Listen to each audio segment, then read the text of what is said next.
दिल्ली से पदयात्रा करते हुए धीरेन्द्र कृष्ण शास्त्री जी पहुंचे उत्तर प्रदेश।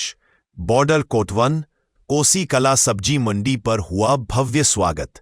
आज सनातन एकता पदयात्रा के तहत बागेश्वर धाम सरकार धीरेन्द्र कृष्ण शास्त्री जी का काफिला दिल्ली से रवाना होकर उत्तर प्रदेश की सीमा में प्रवेश कर गया।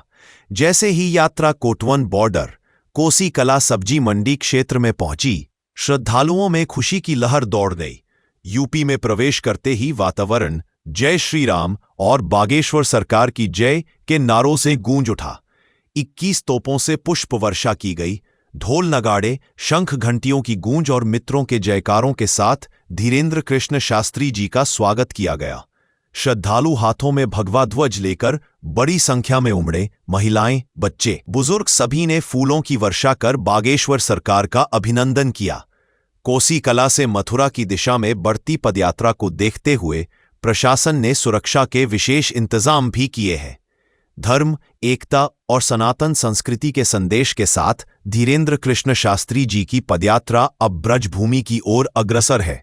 श्रद्धा और ब्रज का संदेशा देश में जाएगा, देश का संदेशा पूरे विश्व में जाएगा। 16 नवंबर को दोपहर 12 बजे छठी कला में जब यह हिंदू एकता पदयात्रा विश्राम होगी तो निश्चित रूप से लाखों सनातनी जब शपथ लेंगे, जयकारों की गूंज लगेगी, तो मथुरा में जो कट्टरपंथी विचारधारा के मजहबी लोगों के पत्थर लगे हैं, उन पत्थरों की नींव हिलेगी और भविष्य में जब कोर्ट के द्वारा आदेश आएगा तो श्री भगवान कृष्ण का भव्य मंदिर बनेगा।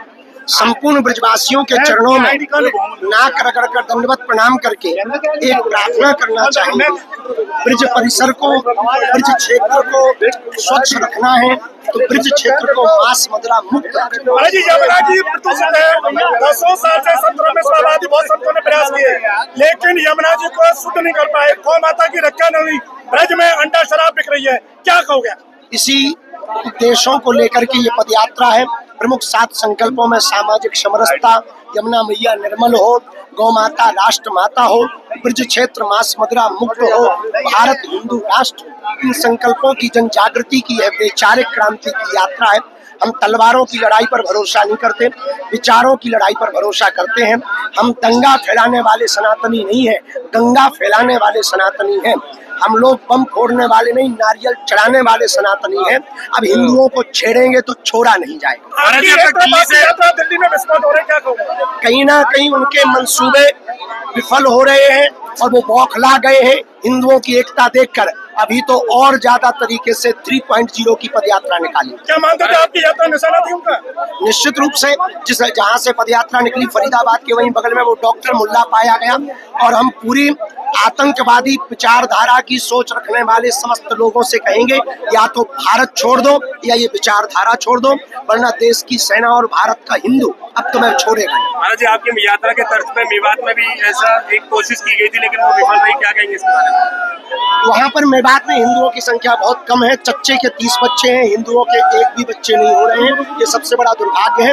हिंदुओं के यदि 4 बच्चे हों तो आने वाले 5 से 10 साल में वहाँ हिंदुओं की संख्या बढ़ेगी। तो ऐसी यात्राएं चलती रहेगी। महाराज जी, तबीयत खराब होने के बावजूद भी आप इतनी एनर्जी कैसे जनरेट कर रहे हैं? हिंदुओं के द्वारा एनर्जी मिलती है। हमारी तबीयत चाहे जितनी खराब रहे, पर हिंदुओं की तबीयत ठीक हो जाए, ये सबसे बड़ा विषय है। हमारे तन की तबीयत जरूर खराब है, पर दिल बहुत मजबूत है और अब संतों का और ब्रजवासियों का आशीर्वाद मिला। अब ब्रज में आ गए आप? बिल्कुल आ गए हैं, ये हमारा सौभाग्य है। हजारों ब्रजवासियों ने आशीर्वाद देकर, दाऊ दादा का आशीर्वाद मिला, कोटवन वाले पूज्य मोनी जी महाराज जी का आशीर्वाद मिला, पूज्य श्री मृदुलकांत जी महाराज जी का आशीर्वाद मिला। हमारे साथ में जगत गुरु भगवान तो बाहें पकड़ करके ही चल रहे। जिनके हाथ को महात्मा पकड़ लेते हैं, परमात्मा उन्हें कभी छोड़ता नहीं। महाराज जी, अब तक की यात्राएं जो वृंदावन से लेकर दिल्ली तक कूच करती रही थी, लेकिन इस बार दिल्ली से वृंदावन आकर के क्या? सभी यात्राएं निश्चित रूप से अपने अपने उद्देश्य से हुई। हमारा उद्देश्य स्पष्ट रूप से है, राज सत्ता से देश का उतना सुधार नहीं हो सकता है, धर्म सत्ता से ही हो सकता है। इसलिए राज सत्ता को पीठ दिखाई, धर्म सत्ता को मुख।